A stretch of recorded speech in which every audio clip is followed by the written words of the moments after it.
Halo semuanya, apa kabar? Kembali lagi bersama saya Raya. Di sini kita akan belajar mengenai panitia pemungutan suara. Buat kalian yang sedang mendaftar PPS di KPU, yuk kita belajar bareng karena saya juga mendaftar. Dan PPS kali ini berupa CAT. Sama halnya dengan tes Panwascam dengan tes PPK ya. Oke, kita lanjut nomor 1. Lembaga negara yang merupakan satu kesatuan fungsi penyelenggaraan pemilu itu adalah siapa? A. KPU, B. Bawaslu, D. DKPP. Maksudnya A. KPU, Bawaslu, dan DKPP. B. KPU, Badan Pengawas Pemilihan Umum dan Mahkamah Konstitusi. C. KPU, Bawaslu, dan KPI. D. KPU dan Bawaslu. Bawaslu, Kepolisian, dan Kejaksaan. Pemirsa, lembaga penyelenggaraan pemilu kalau di Indonesia itu ada 3 yang menjadi satu kesatuan. Siapakah itu? Yakni KPU, Bawaslu, dan DKPP. KPU yang intinya dia itu sebagai penanggung jawab penyelenggaraan pemilu. Kalau Bawaslu itu yang mengawasi KPU, kinerja KPU, sementara DKPP mengawasi KPU dan Bawaslu. Karena bagaimanapun Bawaslu juga biasa melakukan kecurangan, makanya bisa diprotes ke DKPP. Seperti itu ya pemirsa. Nah, meskipun sendiri mungkin DKPP-nya tidak bersih-bersih amat juga, mungkin ada kotoran, ya terserahlah, itu urusan lain. Lanjut nomor 2. Lembaga manakah yang berwenang untuk menindaklanjuti rekomendasi Bawaslu terhadap pelanggaran pidana pemilu?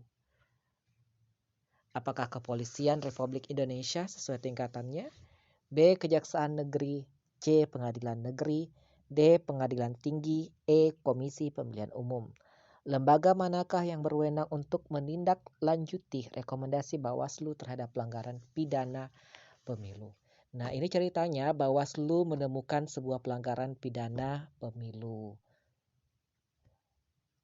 Lembaga yang berwenang untuk menindaklanjutinya itu siapa? Kalau sudah ke ranah pidana itu ya ke kepolisian sesuai tingkatannya untuk pidana pemilu. Kecuali kalau pelanggarannya bersifat administrasi, itu ditindaklanjuti oleh KPU, pemirsa, seperti itu ya. Pidana, kalau pidana itu sebuah perbuatan yang bersifat kurungan penjara, pemirsa, seperti itu ya. Pelanggaran yang bersifat pidana atau kurungan. Kalau perdata itu ganti rugi berupa materi, seperti itu ya pemirsa. Berapa lama masa kerja PPS sih? Berapa lama? Jawabannya itu dibentuk paling lambat itu 6 bulan sebelum penyelenggaraan pemilu dan dibubarkan paling lambat 2 bulan setelah hari pemungutan suara. Jadi PPS ini dibentuk oleh KPU ya, kabupaten atau kota, bukan dibentuk oleh PPK. Meskipun di bawah PPK, tetapi PPS ini langsung dibawahi oleh KPU kabupaten kota. Meskipun tingkatnya cuma kelurahan atau desa, pemirsa, seperti itu ya. Dan ini dibentuk 6 bulan sebelum penyelenggaraan pemilu. 6 bulan sebelum penyelenggaraan pemilu itu wajib sudah dibentuk paling lambat 6 bulan. Nah, pemilu itu 2024 itu 14 Februari 2024, sekarang 2 Januari 2022. Berarti 13 bulan menuju hari H ya, pemirsa.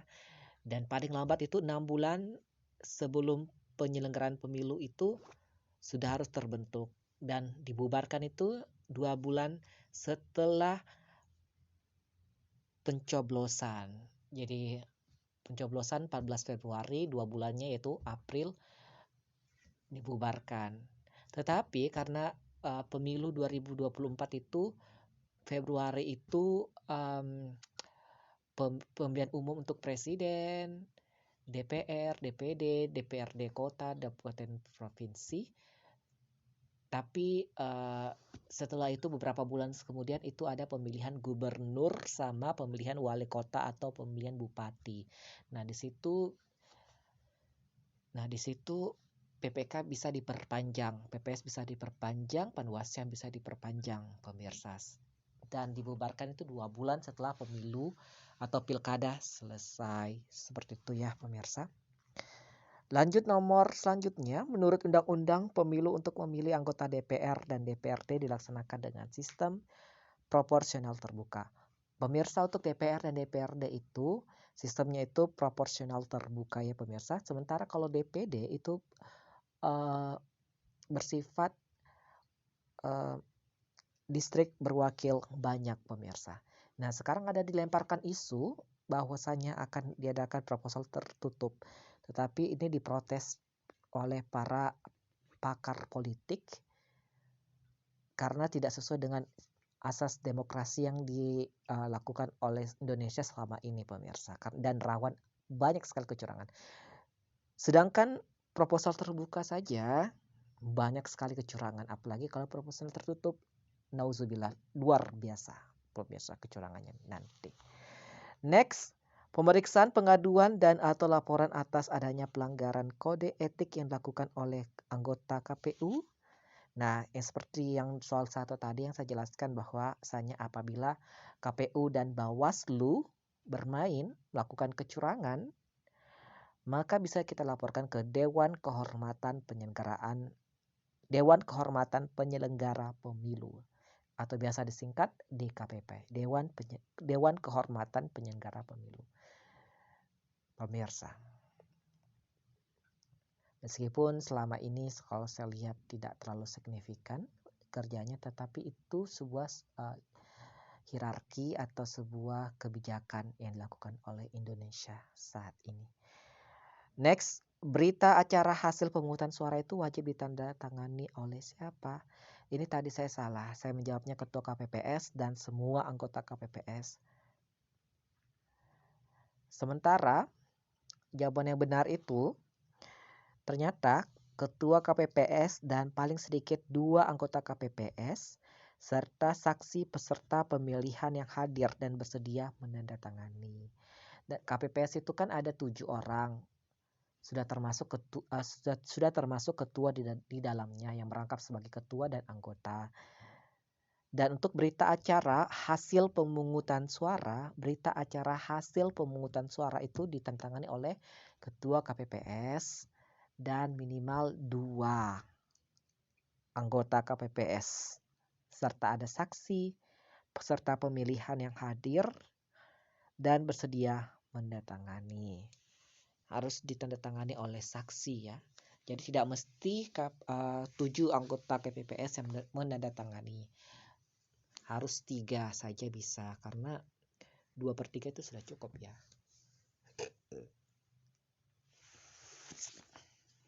Tidak cukup 2/3. 3 dari 7 wajib menandatangani dari KPPS termasuk ketuanya serta saksi peserta pemilu. Kenapa saksi harus menandatangani berita acara hasil pemungutan suara? Ya biar tidak ada komplain sana sini di kemudian hari. Karena sudah ditandatangani oleh para saksi yang mau menandatangani. Kalau saksinya tidak mau menandatangani gimana? Nah, berita acara tersebut tidak sah, pemirsa, karena tidak bersedia menandatangani. Jadi itu ya, berita acara hasil pemungutan suara itu ditandatangani oleh 1 ketua KPPS, 2 anggota beserta 2 anggotanya dan saksi peserta pemilu, saksi peserta pemilihan yang hadir dan bersedia menandatangani. Seperti itu ya, pemirsa. Nah, berikut adalah kondisi penyebab penghitungan ulang suara di TPS kecuali seperti apa. Nah, ini gampang ya karena penghitungan di sini yang digarisbawahi penghitungannya yang diulang, bukan pemilihannya yang diulang, pemirsa ya. Nah, ada beberapa sebab pemilihan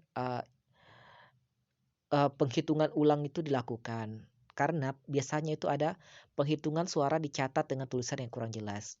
tulisannya kayak tulisan cakar ayam, tulisan dokter begitu yang sulit dibaca.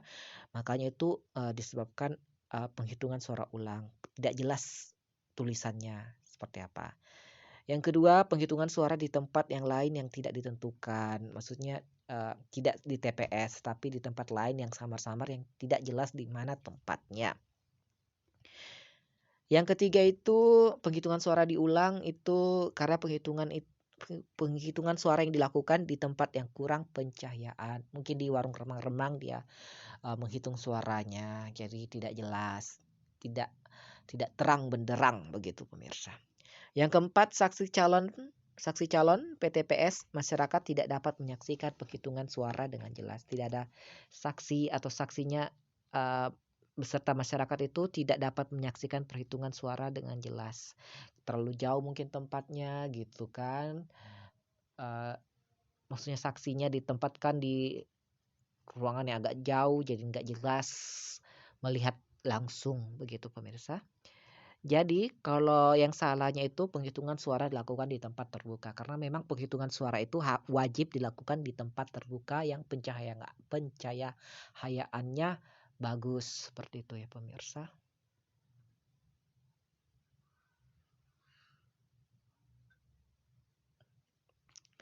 Next, soal berikutnya, jika Anda melihat rekan anggota PPS akan melakukan penyimpangan di luar urusan pemilu, maka Anda itu wajib mengingatkan ya sebagai seorang teman. Karena apa? Karena ini baru akan, pemirsa, belum melakukan penyimpangan, baru akan. Berarti kita sebagai teman itu wajib mengingatkan teman tersebut. Seperti itu. Berikutnya, siapa yang memberikan surat pemberitahuan kepada pemilih untuk menggunakan hak pilihnya? Ini jelas ya, KPPS yang mendatangi ke rumah kasih surat pemilih inilah suratnya untuk diantar ke TPS kalau kalian mau mencoblos seperti itu ya. Lanjut, berapa jumlah surat suara di setiap TPS pada pemilihan umum? Ini berdasarkan undang-undang terbaru itu sejumlah daftar pemilih tetap ditambah dengan 2% dari jumlah pemilih tetap sebagai cadangan. Seperti itu. Ada 2% yang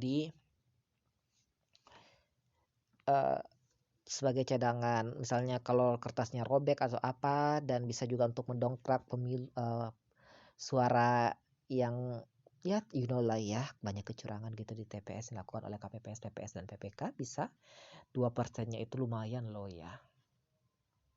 Sebagian oknum. Seperti itu pemirsa. Next, soal berikutnya, pengalaman Pancasila dapat dilakukan secara kritis, kreatif, dan dinamis yang dilaksanakan berdasarkan konsepsi nasional merupakan karakteristik Pancasila sebagai apa? Kalau bersifat dinamis itu berarti Pancasila itu bersifat terbuka ideologinya. Jadi jawabannya adalah C. Bersifat dinamis, continuous, bisa diubah. Bukan diubah sih, disesuaikan menurut perkembangan zaman. Itu bersifat terbuka, pemirsa ya. Next, soal berikutnya pemirsa, panitia pemungutan suara dibentuk oleh KPU Kabupaten Kota ya. Meskipun ini di bawah PPS di bawahnya PPK, tetapi mereka sama-sama baik PPK maupun PPS dibentuk oleh KPU Kabupaten Kota. Seperti itu ya.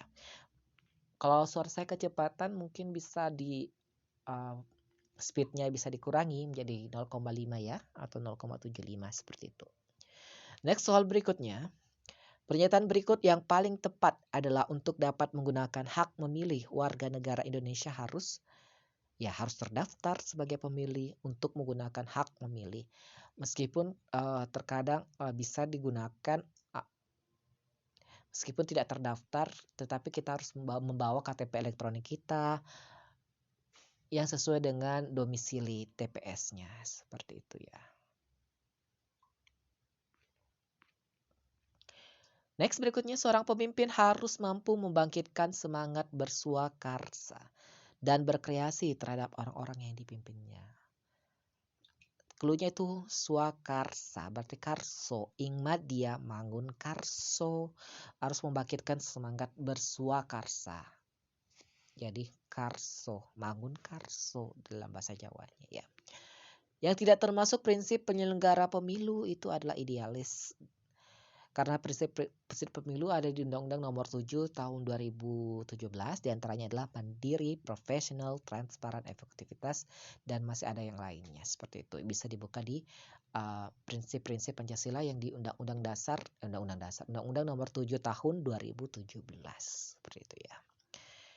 Next soal berikutnya, penggunaan surat suara cadangan wajib dibuatkan berita acara yang ditandatangani oleh siapa? Penggunaan surat suara cadangan. Kalau surat suara cadangan yang 2% itu tadi, itu harus dibuatkan berita acara. Itu ditandatanganinya oleh siapa? Itu harus ketua KPPS dan paling sedikit 2 anggota KPPS. Sementara pengawas atau saksi itu tidak perlu ya untuk. Nah, jadi ini 2% ini cukup mereka-mereka saja yang menggunakannya, pemirsa. Yang oknum-oknum itu, yang bandel itu bisa menggunakannya meskipun tidak penting ya. Itu 2% untuk mendongkrak perolehan suara yang dia dukung. Seperti itu, 2% itu lumayan loh. 2% kali 500 atau kali 300 itu berapa? Kali TPS lain berapa? 2%. Lumayan kan? Jadi yang penggunaan surat suara cadangan ini ditandatangani oleh 3 orang. Satunya itu ketua KPPS sudah pasti dan 2-nya itu anggotanya, pemirsa. Seperti itu ya. Soal berikutnya, jumlah suara setiap daerah pemilihan anggota DPRD kabupaten kota paling sedikit itu berapa kursi? Untuk kabupaten kota itu paling sedikit 3 dan paling banyak 12. Itu no debat ya. Itu disesuaikan dengan jumlah penduduk yang ada di daerah kalian masing-masing. Dalam hal ini kabupaten atau kota, bukan provinsi. Kalau provinsi lain lagi. Next soal berikutnya, daftar pemilih tetap DPT ditetapkan oleh. Kalau daftar pemilih tetap sudah tetap, daftar pemilihnya itu ditetapkan oleh KPU Kabupaten Kota karena dia bertanggung jawab dalam penyelenggaraan KPU yang ada di kabupaten kota kalian masing-masing. Daftar pemilih tetapnya dia yang tetapkan, pemirsa. Lanjut. Menurut Undang-Undang Dasar 1945, kedaulatan rakyat berada di tangan rakyat dan dilaksanakan menurut Undang-Undang Dasar. Ketentuan ini tertuang dalam pasal berapa? Pasal 1 Undang-Undang Dasar 45 ayat 2 ya. Kedaulatan berada di tangan rakyat. Kalau 1 itu berbentuk kesatuan, kalau pasal 1 ayat 3 itu negara hukum ya, pemirsa. Lanjut soalnya, jenis perlengkapan pemungutan dan penghitungan suara di TPS meliputi antara lain kecuali pemungutan suara tidak pakai obeng ya, jadi kecualinya obeng. Di sini ada soal TIU, di soal PPK juga ada soal TIU, tetapi TIU sederhana ya pemirsa. Seperti ini, sebuah bis menempuh perjalanan dari Solo ke Yogyakarta selama 2,5 jam dengan kecepatan 70 km per jam. Bis 2,5 dan kecepatan 70 km. Surya mengendarai sepeda motor mampu menempuh jarak yang sama namun hanya dalam waktu 2 jam. Jadi ini jelas ya, motor lebih cepat daripada bus. Meskipun secara mungkin aturan bis itu lebih cepat daripada motor, tetapi kita tidak boleh membawa perasaan. Harus realistis sesuai dengan pernyataan di soalnya. Seperti itu.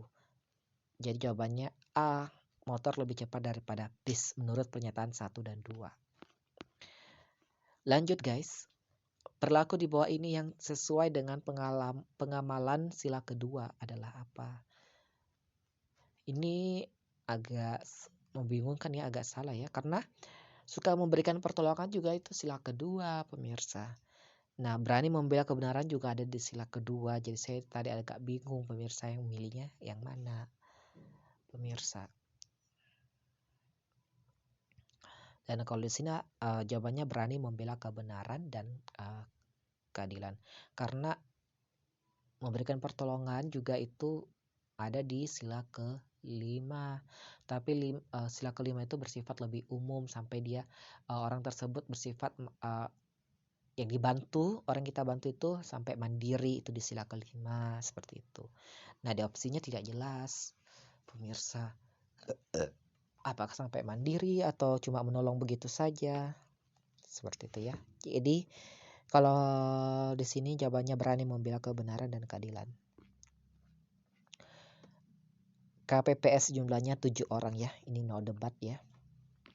Menurut pasal 22E Undang-Undang Dasar 1945, pemilihan umum diselenggarakan untuk memilih siapa? Kalau pemilihan umum itu anggota DPR, presiden dan wakil presiden. Jadi D ya. Kalau kepala daerah dan wakil kepala daerah itu gubernur, wakil gubernur, wali kota, wakil wali kota, bupati dan wakil bupati itu pilkada, atau sekarang nama lainnya pemilihan saja namanya. Biasa disingkat pemilihan saja. Pemerintahan yang dipilih oleh rakyat yang melalui proses pemilu yang free and fair disebut demokrasi. Nah, dobat ya. Semua buku pelajaran berada di rak baris A. Buku sejarah berada di baris A. Dan novel di rak garis B. Berarti secara logika novel bukan buku pelajaran dong. Karena buku pelajaran pasti ada di baris ke A. Sementara novel di rak B. Seperti itu. Berikut ini adalah pelaksanaan pemungutan dan penghitungan suara yang dilakukan oleh KPPS. Kecuali apa? Berikut ini adalah pelaksanaan pemungutan dan penghitungan suara yang dilakukan oleh KPPS, kecuali ya harus wajib membuka kotak ya, mengeluarkan seluruh isi kotak, memeriksa seluruh keadaan surat suara, menyegel kotak suara pada saat pemungutan suara, menandatangani surat suara yang akan digunakan oleh pemilih.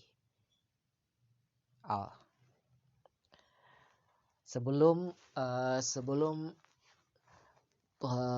pemilih, sebelum peserta yang punya hak pilih itu mencoblos, itu surat-suratnya wajib ditandatangani ya oleh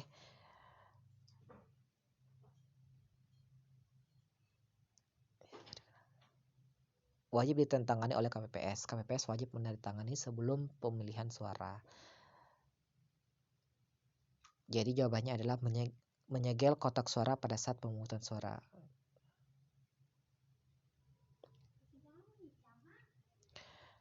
Karena harus ditandatangani oleh KPPS surat suara pada saat mau digunakan oleh peserta. Seperti itu ya. Jadi menyegel kotak suara ini salah ya. Karena itu setelah penghitungan suara disegel, digembok, kardus digembok, pemirsa, seperti itu. Next, selanjutnya, jika dalam suatu daerah pemilihan ada satu kursi yang diperebutkan berarti single member constituency. Jadi satu kursi, satu dalam bahasa Inggrisnya single ya. Next, petugas pemutaran data Pantarli dibentuk oleh PPS. Jadi PPS berwenang untuk membentuk Pantarli, petugas pemutakhiran data pemilih. Petugas pemutakhiran data pemilih.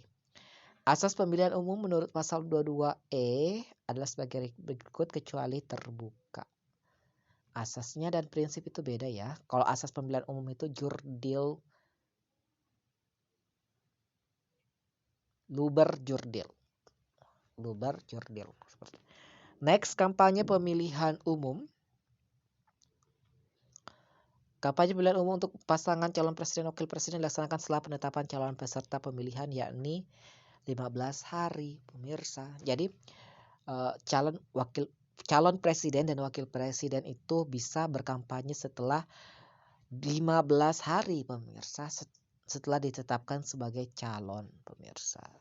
15 hari oleh KPU, seperti itu ya pemirsa. 15 hari 15 hari pasca ditetapkan oleh KPU sebagai peserta calon presiden wakil presiden, seperti itu.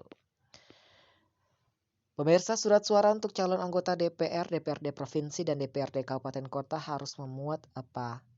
Ya harus memuat tanda gambar, ada gambar partai politiknya, nomor urutnya, partai politik tersebut, nomor urut calon, nama calon tetap partai politik untuk setiap daerah pemilihan. Pada pemilihan umum, jumlah pemilih di setiap TPS ditetapkan paling banyak. Ini kalau menurut PKPU itu 300 orang ya. Tetapi sudah saya tanya adminnya, katanya kalau soalnya seperti ini dan tidak ada tahun tetap, itu mengacu kepada Undang-Undang nomor 7 tahun 2017. Sementara kalau PKPU itu tiap pemilihan itu berubah, pemirsa. Tetapi kalau menurut saya jawabannya 300. Apalagi ini kan untuk PPS 2024 pasti ditujukan untuk tahun 2024 ya. Mudah-mudahan nanti di soal ada tertulis pada pemilihan umum 2024 jumlah pemilih di TPS ditetapkan paling banyak berapa.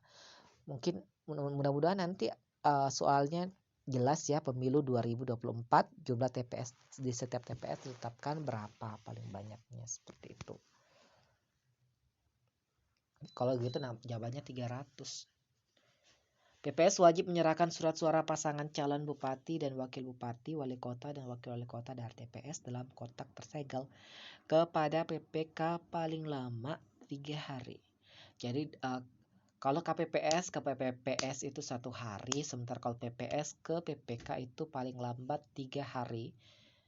Surat suaranya diserahkan ke PPK. Seperti itu, 3 hari. Surat suara pada pemilihan serentak dinyatakan sah apabila surat suara ditandatangani oleh ketua KPPS. Surat suara pada pemilihan serentak sah apabila ditandatangani oleh ketua KPPS-nya saja. Anggotanya tidak perlu menandatangani, pemirsa. Kecuali kalau untuk surat cadangan itu harus ketua KPPS sama 2 anggota KPPS.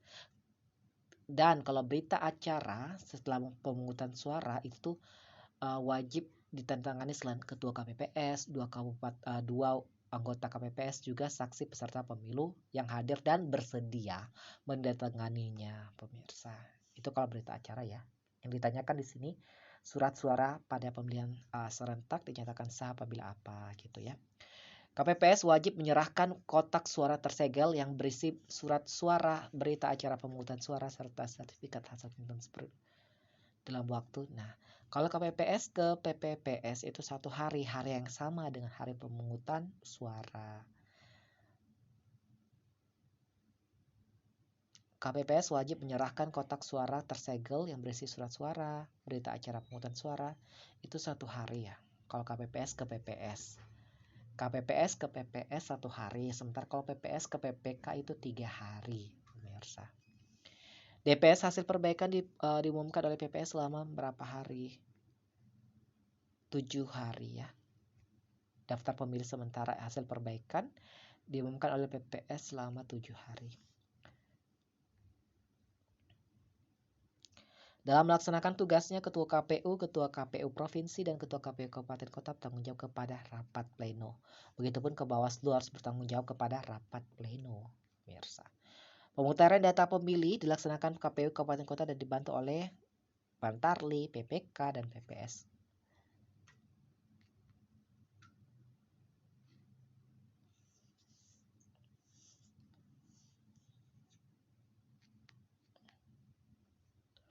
Nah, pemirsa, dalam hal sebagian atau seluruh daerah pemilihan terjadi kerusuhan, gangguan keamanan, bencana alam, atau gangguan lainnya yang mengakibatkan sebagian tahapan penyelenggaraan pemilu tidak dapat dilaksanakan, apa yang harus dilakukan?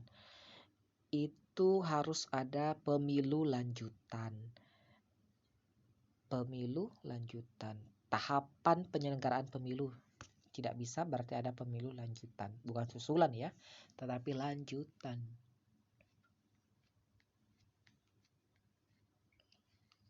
Nah, kalau pilkada itu di undang-undang berapa ya? Undang-undang lama itu ada di nomor 10 tahun 2016, tapi diperbaharui di Undang-Undang nomor 6 tahun 2020, pemirsa.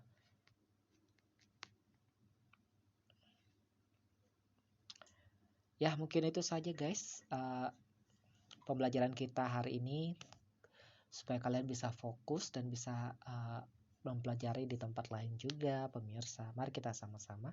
Dan ini supaya kita bisa lulus CHT, ini tidak menjamin untuk lulus ke wawancara, pemirsa. Karena wawancara itu wewenang lagi ke lobby-lobby, pemirsa, ke PPK atau ke komisioner, pemirsa ya, seperti itu. Terima kasih sudah menonton. Bye bye.